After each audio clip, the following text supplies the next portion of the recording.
¿Hacia dónde van los videojuegos? Dos puntos. El gaming ha muerto, la burbuja del AAA ha estallado, los videojuegos ya no son como antes, y demás expresiones apocalípticas sobre el pesimismo que ha dominado la voluntad de tal o cual creador de contenido que no duda en usar dichas afirmaciones como título para un ranteo abornado con una miniatura clickbait. Y si has llegado hasta aquí es porque muy probablemente te has topado con este tipo de contenido, y como parece que todos los meses hay razones para seguir subiendo videos de este tópico,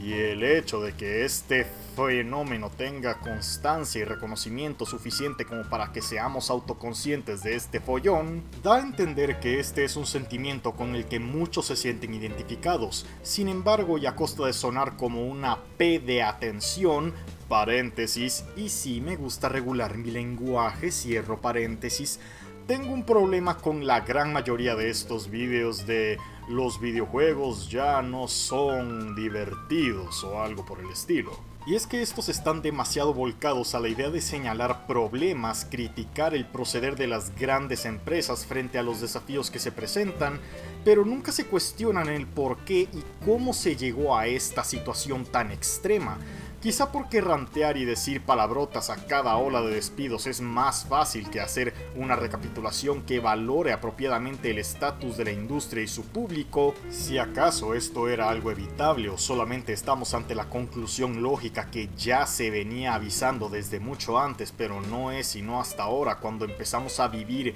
en carne propia las consecuencias de lo que en su día llamaban fatalistas ya estaban predicando, fatalistas que en este momento están en su derecho de decir se los dije, porque en efecto se los dije muchas veces. A todo esto cabe aclarar que la palabra clave para entender todo este follón es hegemonía. Tras la crisis de los 80s, la hegemonía del videojuego dejó atrás las máquinas recreativas para consolidarse en las consolas de sobremesa, esto mayormente gracias a Nintendo y la primera Nintendo Entertainment System. Y si bien la entrada de Sony al mercado con las consolas de sobremesa con la primera Sony PlayStation hizo colapsar a Sega en este modelo y dejó muy tocado el dominio de Nintendo, el simple hecho de que el modelo de consola de sobremesa sea el mismo da por sentado que el único cambio real es el del proveedor dominante, pero la hegemonía del videojuego como un producto poseíble sigue intacta. De hecho, la entrada de Sony a este mercado reforzó la hegemonía del videojuego como un producto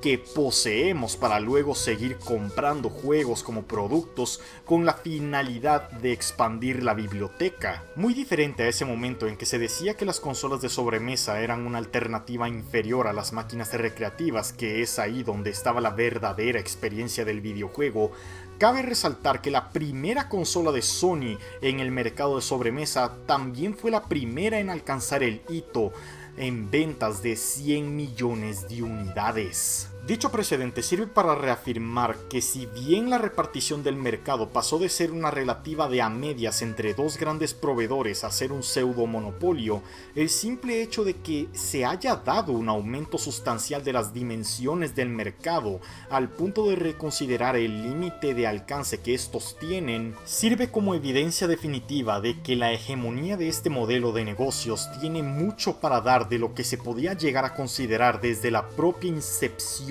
del videojuego. La sexta generación de consolas es y fue el momento de mayor alcance para la hegemonía de este modelo. El surgimiento del PC como plataforma viable para jugar a videojuegos seguía en mayor medida las bases fundamentales de este concepto del videojuego como un producto,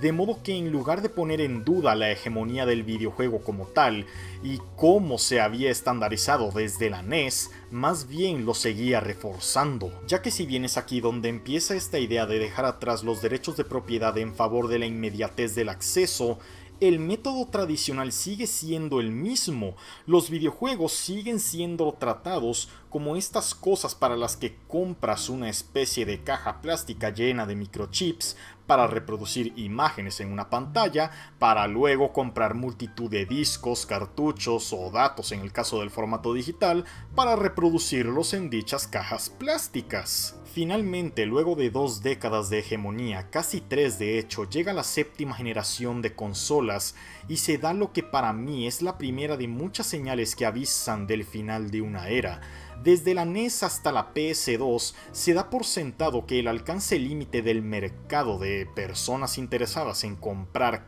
estas cajas para luego comprar enlaces de reproducción era incalculable porque no había indicios de un límite. Pese a haber sido una especie de monopolio mayormente dominado por Nintendo para luego ser dominado por Sony PlayStation, lo importante aquí es que el crecimiento del mercado siempre fue constante y sin estancamientos notorios. La enorme variedad y cantidad de videojuegos que se hacían en aquel entonces era fruto del desconocimiento de dichos límites. Como no hay evidencia clara de cuántas personas estarían interesadas en comprar juegos sobre sujetos en patinetas o sujetos tocando guitarra, se procede a hacer dichos juegos con la esperanza de que los mismos sean exitosos acorde a las expectativas de la inversión. El que estos acaben siendo fenómenos de masas es solo un feliz accidente que luego es aprovechado para elaborar un proyecto de vida que tome en cuenta esta audiencia de la que antes ni se sabía que existía.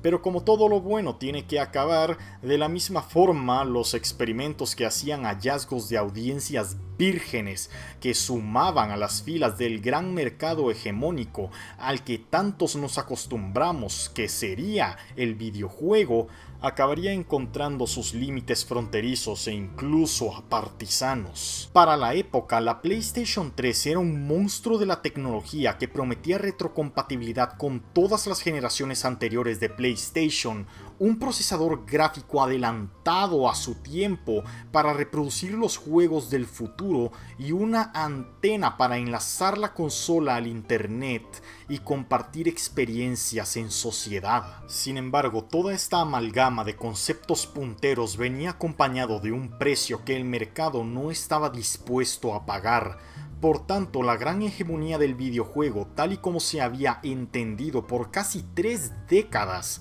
había encontrado su primer cuello de botella. Asimismo, el éxito sin precedentes que había encontrado Nintendo con la Wii y la DS, con un público totalmente ajeno al videojuego, no tardaría mucho tiempo en desentenderse del mercado. Lo que en su momento Sony y Microsoft habían interpretado como casi una duplicación del mercado, no tardarían en contemplar como el primer gran estallido de burbuja dentro de los tantos otros que seguirán más adelante. PlayStation Move y Kinect no fueron un fracaso comercial por una cuestión de calidad o falta de contenido. Fueron un fracaso comercial porque ni la propia Nintendo supo encontrar la manera de integrar a este nuevo público dentro de la gran hegemonía cuya consolidación estaba por verse fragmentar. Con Sony entre la espada y la pared por una propuesta de hardware que no se podía vender al mercado que tanto aportó a su formación y una Nintendo atrapada en una muy prolífera burbuja, pero una burbuja a fin de cuentas, Microsoft queda en medio de todo y servido en bandeja para continuar como el único proveedor viable para servir a este gran mercado. Esto es algo que tengo que recalcar y sé que hará enojar a más de un hincha de los verdes, pero el éxito de la Xbox 360 no es debido a un gran plan maestro para garantizar la superioridad de Microsoft en el videojuego. De haber sido así, ahora mismo no existiría Valve. Lo de Steam es algo que los de Bill Gates tenían que haber limpiado mucho antes de que se pudiera formar. Pero una serie de malas decisiones, falta de fe y un montón de arrogancia. Bueno, así como Sony y Nintendo le dejaron a Microsoft todo en bandeja, lo mismo Bill Gates le dejó todo servido a Gabe Newell. El éxito de la Xbox 360 es dado al hecho de que su propuesta de hardware era la única que servía en función de una continuación natural al concepto ya establecido. Y aún así, su triunfo fue incapaz de tan siquiera alcanzar el hito que en su día estableció la primera Sony PlayStation con productos capaces de servir a más de 100 millones de consumidores. Para un sistema que parte sin competencia fija y ventaja de tiempo con respecto a su fecha de salida, resumirlo todo en una redistribución del mercado no solo se antoja reduccionista, sino posiblemente erróneo debido a las circunstancias con las que parte Microsoft. Muchos culpan de esto al enfoque de Microsoft en Kinect a partir de la segunda mitad del ciclo. También está el PC, que se alza como plataforma viable para jugar a videojuegos, pero no deja de ser una opción obtusa para el mainstream. Y con Sony y Nintendo fuera del panorama, el hecho de que la cifra de los 100 millones no haya sido alcanzada responde a algo mayor. Incluso si tomamos en cuenta el conjunto de las ventas de Xbox 360 con PlayStation 3 para dar por sentado que estamos hablando de una sola gran comunidad que cree en la hegemonía del videojuego como tal en esa época, estaríamos hablando de 165 a 170 millones aproximadamente, que es un buen número, pero si aplicamos esa misma lógica de juntar todas las ventas de todas las comunidades que creen en este formato, se termina denotando una tendencia a la baja tan solo una generación antes. No hay que olvidar que además del PC también estaban las laptops, y fue esa época cuando juegos como Minecraft y League of Legends habían estallado en popularidad. El hecho de que el mercado del ordenador haya sido y siga siendo el más grande y en constante crecimiento no significa que esas personas formen parte de la gran hegemonía del videojuego como un producto, especialmente cuando tomamos en cuenta cómo se empezó a poner de moda las discusiones del lugar del videojuego en el mainstream, si este debía ser un arte y entonces compartir su lugar con el cine y la música, o si por otro lado debía de ser un deporte junto al fútbol o incluso el ajedrez, y dirigir por ahí lo que sería la identidad de su hegemonía. Pero me estoy adelantando. Mientras que Minecraft y League of Legends formaban esta idea del videojuego como un servicio que siempre seguiría hacia adelante en tanto haya razones para que su público siguiera jugando de manera indefinida, la hegemonía del videojuego como un producto desprendía grietas por donde se filtran muchas de las personas que en su día parecían ser eslabones fuertes de lo que parecía ser una cadena irrompible. Anteriormente hice referencia a los juegos de Tony Hawk y Guitar Hero como una antelación de lo que se vendría en este ensayo. Aquellos que hacen estos videos de negativismo no son los primeros que se plantearon dejar atrás el hobby del videojuego. Creen serlo porque son los primeros que se expresan abiertamente en plataformas que sirven a la distribución del contenido de opinión. Pero la realidad es que el videojuego, por lo menos en la versión de la hegemonía que se estableció con la primera NES, ya había visto antes estas fugas. Dejando de lado si es una coincidencia o no que los juegos de sujetos con guitarras o sujetos con patinetas o incluso los de sujetos en coches se hayan dejado de hacer más o menos al mismo tiempo por cuestiones de calidad o sobreexplotación, el hecho es que esas personas que vivían de jugar a cosas como Rock Band, Skate y Need for Speed y similares, iniciaron un éxodo masivo del videojuego que más tarde que pronto notaríamos como este acontecimiento reforzaría las dudas que se tienen de la hegemonía del videojuego como un producto. La cuestión no es si hay o no hay un nicho ansioso por este tipo de juegos, sino cómo el éxodo en lo que antes era un gran público pasa a ser un nicho de audiencia, fuerza a la industria del videojuego a encarar preguntas muy incómodas de plantear y más complicadas de resolver sin que ello implique estar en el centro de las polémicas. Si a día de hoy criticamos a Sony por haber dejado atrás tantas propiedades intelectuales que contribuyeron a la imagen de su marca en favor de los pelijuegos o sus experimentos de juegos como servicio, es porque a día de hoy casi todas las personas que hicieron grandes a tantos géneros de juegos que hoy en día no más sirven a nichos pequeños, ya no están presentes para ser tomados en cuenta como compradores en potencia.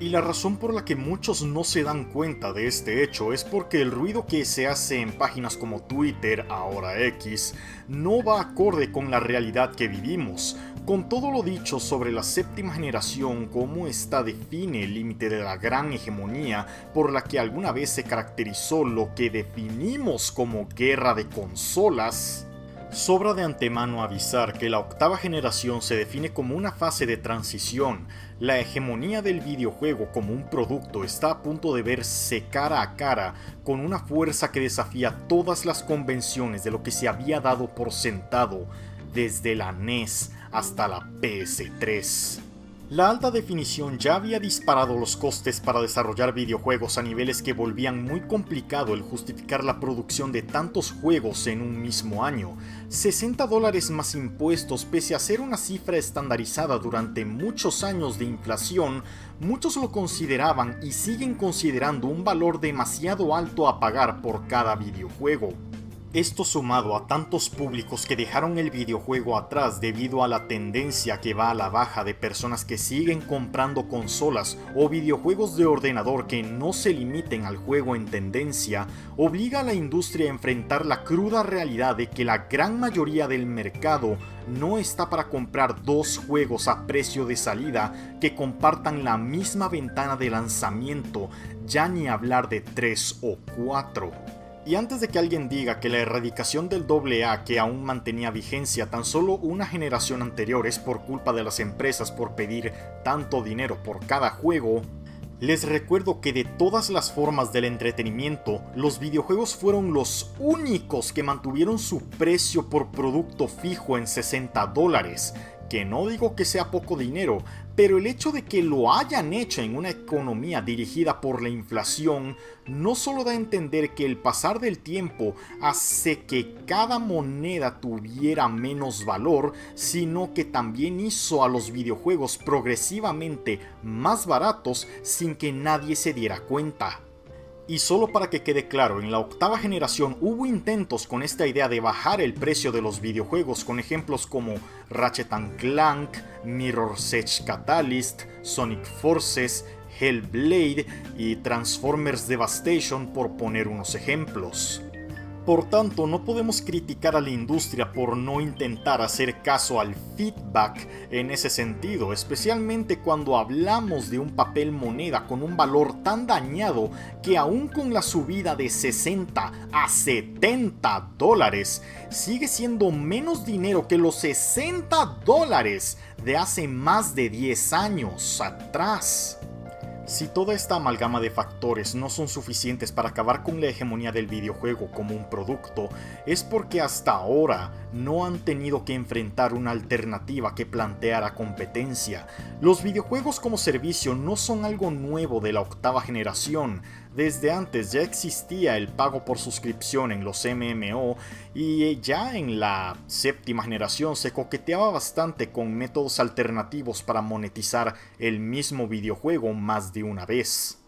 Desde los DLCs integrados en el disco hasta los pases online, ninguno hizo un impacto notorio y tan rápido como fueron introducidos fueron olvidados. Pero esos experimentos que fueron tan criticados en su día acabarían dando forma al modelo que heredaría la antorcha de la hegemonía del videojuego.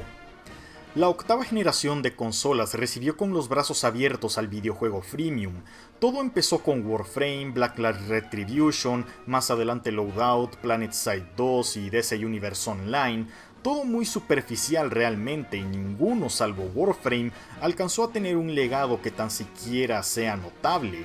Pero todo cambiaría cuando una compañía encargada de la distribución de uno de los motores gráficos más importantes tomara cartas en el asunto.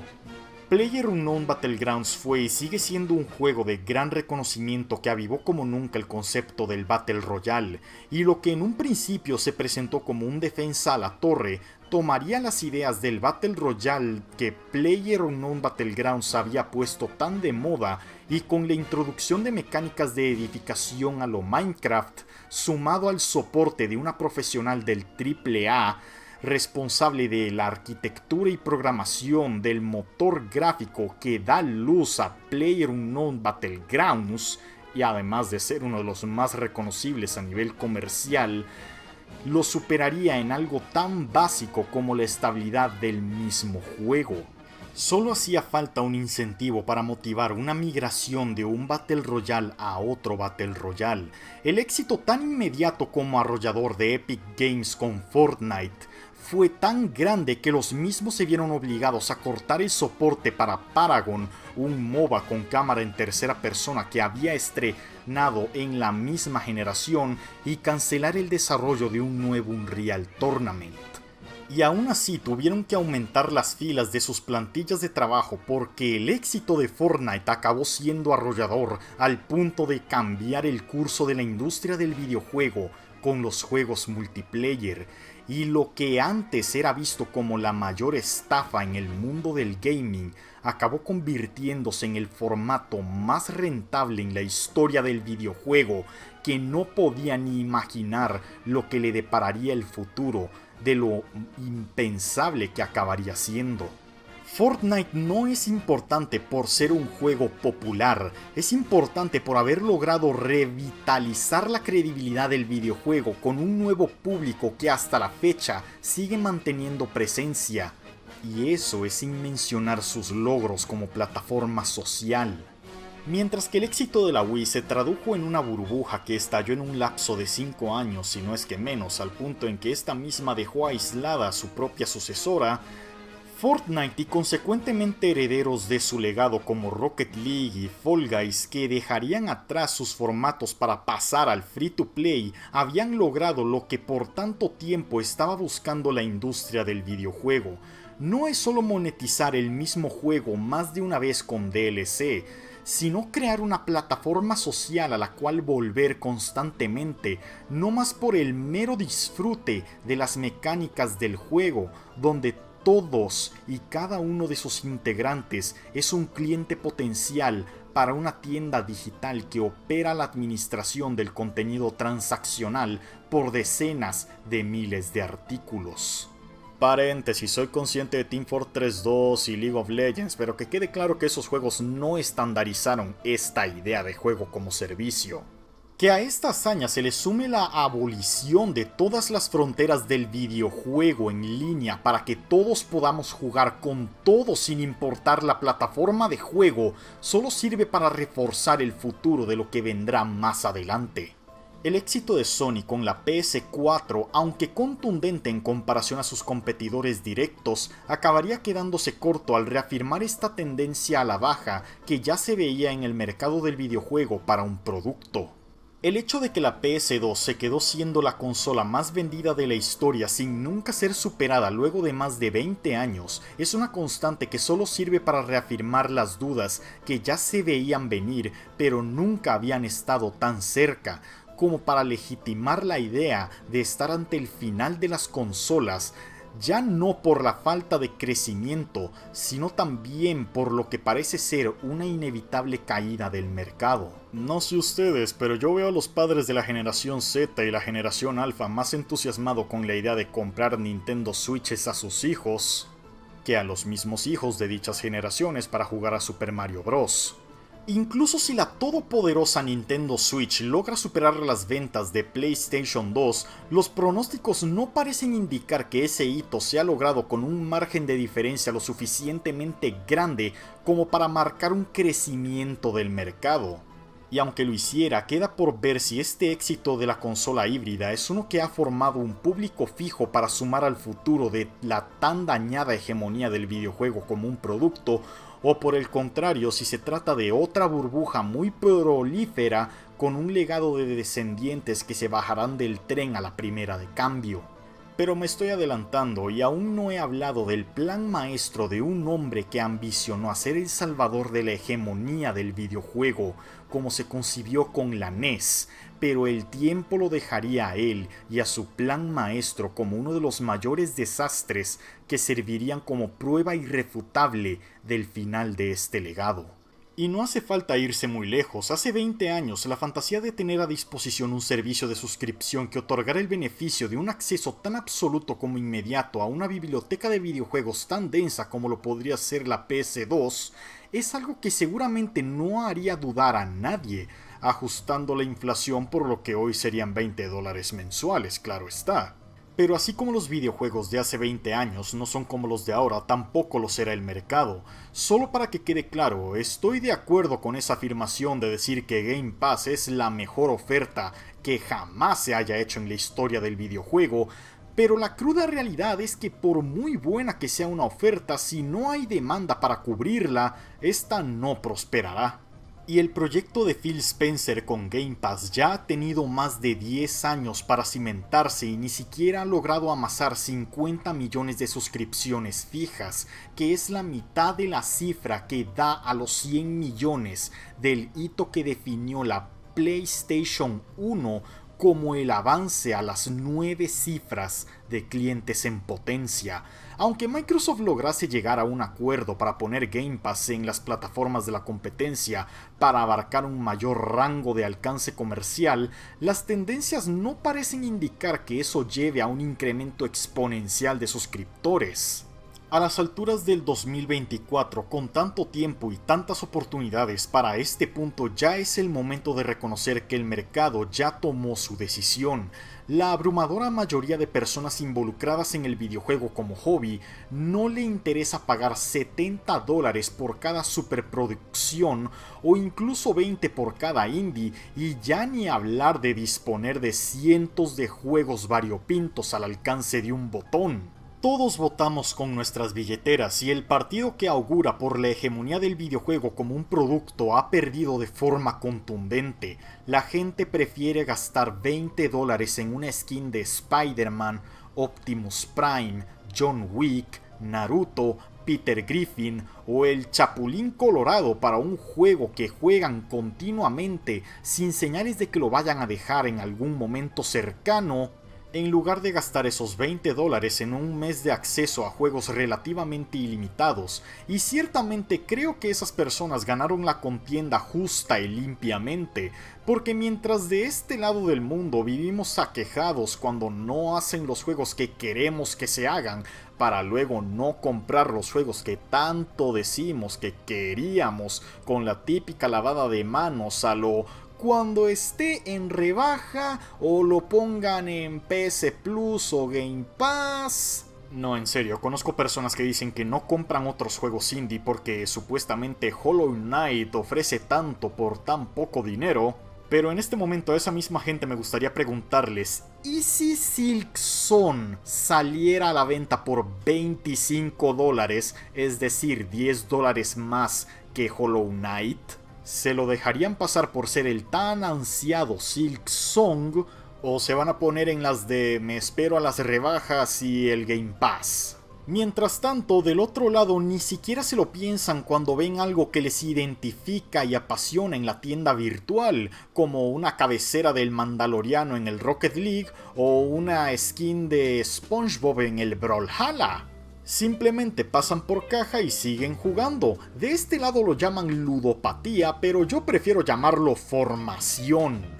Pensémoslo por un momento, a lo largo de la década pasada se mantuvo caliente el debate de los videojuegos como un arte y un deporte. El arte mantiene su hegemonía a partir del legado cultural y los deportes lo hacen a través de la tradición competitiva. Los puntos están ahí para ser conectados. Los auguradores del videojuego como un producto siguieron la senda del arte y los del videojuego como un servicio se fueron por la senda del deporte. Solo digamos que lo conseguido por los auguradores del videojuego como un arte fue tan lamentable que es increíble que todavía hayan personas con energía para seguir con la disputa luego de tanta pena ajena. Lo más decente que consiguieron en la vida son momentos puntuales en los BAFTA y nada más, porque lo demás es para reír o llorar. De los Oscars se puede criticar muchas cosas, pero tienen dos cosas que el Dorito Awards carece y son necesarias para ser tomadas en serio. Los premios siguen hasta la fecha porque hay un interés genuino por celebrar al cine de forma colectiva, no porque una sola persona con mucho dinero y contactos convenientes quiere montar un evento porque le da la gana, por muy honradas que sean sus intenciones. Que por cierto dudo que lo sean, y los premios son capaces de cautivar la atención por sí mismos, no porque hayan prometido revelación de comerciales al estilo del Super Bowl. ¿O me van a decir que ustedes ven los DICE Awards? Los creadores de contenido dedicados a esta rama no tienen el futuro más seguro del mundo. El show de Zero Punctuation vio su conclusión por diferencias administrativas. Ahora lo único que mantiene a Yahtzee y compañía con el proyecto de Second Win es el apoyo de una comunidad y el partner de turno. Y eso es hablando de uno de los creadores de contenido top consagrados que auguran por la hegemonía del videojuego como un producto. Ojo, no estoy diciendo que eso sea poco, de hecho es muy impresionante. Pero en comparación con el otro lado, tienen competiciones reconocidas por los desarrolladores y editores con premios dignos de atletas profesionales, una cultura en la imagen de los creadores de contenido dedicados a romper estadísticas y promover movimientos sociales para hacer que más gente se una al surgimiento de lo que es una comunidad con la cual compartir mutuamente. Y de paso, muchos generan dinero suficiente para hacer un plan de retiro. En términos de metáforas, los presentadores de noticias boomers se burlan de ambos bandos. La diferencia es que uno de los bandos recibe tomate sin evidencia seria sobre sus logros y progreso, y el otro literalmente puede presumir de ganar más dinero en una temporada que esos presentadores en buena parte de sus carreras. Y finalmente llegamos al presente, en un mundo post-pandemia que hizo entrar al videojuego a los que nunca se habían interesado antes en el videojuego. Como era de esperar, esto daría a la industria un crecimiento muy importante gracias a juegos como Animal Crossing y Fall Guys. La industria del videojuego podía celebrar a costa de la crisis del virus C la llegada de un público nuevo interesado en jugar a videojuegos, un público nuevo que se piraría más rápido que los responsables del éxito de Wii y DS. El final de esta historia concluye con las oleadas de despidos que muchos afirman que es culpa del virus C o la mala gestión de empresas, ignorando por completo que muchas contrataciones y decisiones de gestión que se hicieron durante la crisis del virus C se hicieron tomando en cuenta la idea de que aquellos que entraron al videojuego por el virus C se quedarían en el videojuego. El virus C no será un activo responsable de la crisis del videojuego como producto, pero sí adelantó lo que tantos fatalistas como yo estuvimos predicando. La situación del videojuego indie no es mejor. Lejanos son los días en los que parecía que cualquiera podía entrar al videojuego para salir de él con un Ferrari. La pasión podrá ser suficiente para sacar adelante los proyectos de los que se habla en internet por el simple hecho de que son juegos a los que se puede acceder, aunque sea de forma ambigua mediante el acceso anticipado. Tanto es así que opaca todas las demás historias de proyectos que se quedaron a medias por falta de tiempo y recursos.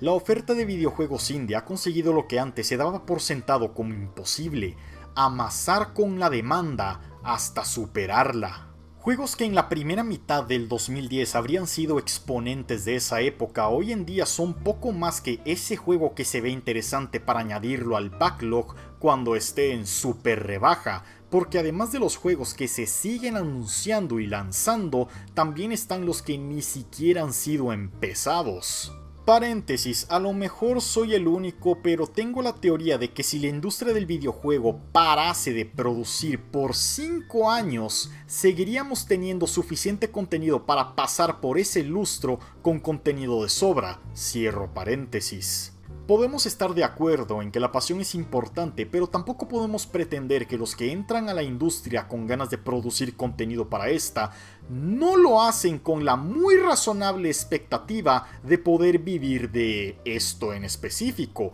o por lo menos amasar un ahorro para las arcas del retiro. O sea, vamos, que con los despidos también hay liquidaciones. Y como parece que estas historias de desarrolladores estrellas que dejan sus trabajos montando autos de lujo ha concluido, asimismo las expectativas de los entusiastas por la idea de seguir los pasos de John Carmack, Jason Rubin o Hideki Kamiya empezará a ser cuestionado, y con justa razón. Como conclusión final y para que este follón no acabe con una nota tan oscura, podemos decir que aunque el videojuego como producto pierda el dominio de su hegemonía, este seguirá existiendo, es solo que ya no lo hará con la misma presencia que ha mantenido los últimos 40 años. Los videojuegos AAA a lo mucho se limitarán a 2 o como demasiado 3 entregas por año. Y cada que sea año de un nuevo GTA, pues olvídense de ese segundo o tercer juego AAA. Aunque también queda por ver si el público de esos juegos estará dispuesto a pagar $100 por juegos que no necesariamente tengan las palabras Grand Theft Auto en el título, que ajustados a la inflación de los 2000 sería el equivalente a pagar como 5 o 6 dólares más del estándar de $60. Y sí, gente, así de dañado está el valor de la moneda hegemónica. El AA, por otra parte, tiene un futuro más incierto, al ser estos demasiado grandes como para ajustar sus expectativas a la base monetaria de los 20-30 dólares que manejan los indies. De momento, juegos como Prince of Persia: The Lost Crown y Vanisher's Ghost of New Eden son los que tendrán que investigar las corrientes de estos ríos. En cuanto al indie, ya les adelanto que no vale la pena llorar las bajas que se vendrán, por la misma razón por la cual nadie ha notado las ya incontables bajas que tenemos hasta la fecha. Simplemente son demasiadas para tomarlas en cuenta y aún así la producción de juegos indie sigue siendo abrumadora.